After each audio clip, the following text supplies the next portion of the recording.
तो केंद्र सरकार की ओर से राज्यों को जारी की गई 1,09,019 करोड़ रुपए की अतिरिक्त टैक्स हस्तांतरण राशि अब राजनीतिक विवाद का विषय बन चुका है। सरकार का यह कहना है कि राशि राज्यों की वित्तीय स्थिति मजबूत करने, पूंजीगत व्यय यानी कि कैपेक्स बढ़ाने और विकास परियोजनाओं को गति देने के उद्देश्य से जारी की गई। लेकिन विपक्ष ने इस फैसले पर सवाल उठाए। विपक्ष का आरोप यह है कि बीजेपी सरकार विकास के नाम पर अपने पसंदीदा ठेकेदारों और राजनीतिक हितों को साधने में लगी है। वहीं राम मंदिर चंदा चोरी मामले में भी विपक्ष ने सरकार को घेरा है। इन्हीं सभी मुद्दों को लेकर के संवाददाता आंचल यादव ने समाजवादी पार्टी सांसद राजीव राय से खास बातचीत की है। उन्होंने क्या कुछ कहा, सुनवाते। समाजवादी पार्टी के सांसद राजीव राय साहब, राजीव जी, चंदा चोरी मामले को लेकर लगातार विवाद चल रहा है और चाहे आपके अयोध्या के सांसद हों, पप्पू यादव हों या राहुल गांधी, दिल्ली से लेकर बनारस तक उनके खिलाफ एफआईआर हो रही। जब से हम लोगों ने इनकी चोरी पकड़ी है और जनता आक्रोशित है, इस तरह के ये प्रयासों में लगे हुए हैं। ये एफआईआर उन लोगों के ऊपर कभी नहीं कराए जो राम मंदिर के नाम पर जमीन लूट रहे थे, चोरी कर रहे थे।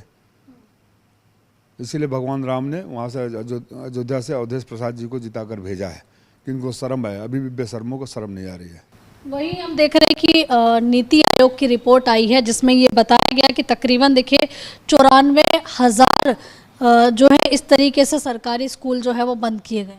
ये तो मैंने पार्लियामेंट की स्टैंडिंग कमेटी में लिखित रूप से मांगा था और जवाब आया था। 94,000 स्कूल बंद कर दिए। यूनिवर्सिटी में जो उनकी यूनिवर्सिटी ने उस पर बुलडोजर चलाएंगे। शिक्षकों की भर्ती, आपको आश्चर्य होगा कि केंद्रीय विद्यालय और नवोदय विद्यालयों में बेढाक की भर्ती है। देश के नामी गिरामी जितने संस्थान हैं, शिक्षण संस्थान हैं, उसमें कहीं भी 60% से अधिक भर्तियां नहीं है। 40% से ज़्यादा हर जगह वैकेंसी है। हम देख रहे हैं कि अभी कल ही सरकार ने जो है वो टैक्स फंड हस्तांतरण वाला वो राज्यों को जारी किया गया, जिसमें सर यूपी को सबसे ज़्यादा मिला, बिहार को मिला, फिर उसके बाद मध्य प्रदेश, पश्चिम बंगाल, महाराष्ट्र और राजस्थान। इसके अलावा बाकी के जो राज्य, चाहे विपक्ष की अगर हम राज्यों की बात करें, वहाँ सबसे ज़्यादा फंड जारी। जब घर का मुखिया बेईमान हो जाता है तो घर के सदस्यों के साथ भेदभाव करता है और फिर परिवार टूटने लगता है। ये बहुत खतरनाक प्रवृत्ति है। जो लोग दिल्ली में बैठे हैं उनको ये समझना चाहिए कि उनका ये पैसा नहीं है, उनकी बपौती पैसा नहीं है। जिसका जितना हिस्सा हो वो मिले कि देश में आपसी एकता और व्यवहार बना रहे। बिल्कुल, देखिए राजीव राय साहब को आप सुन रहे थे। कैमरा पर्सन अरब के साथ मैं आंचल यादव, न्यूज़ इंडिया, दिल्ली।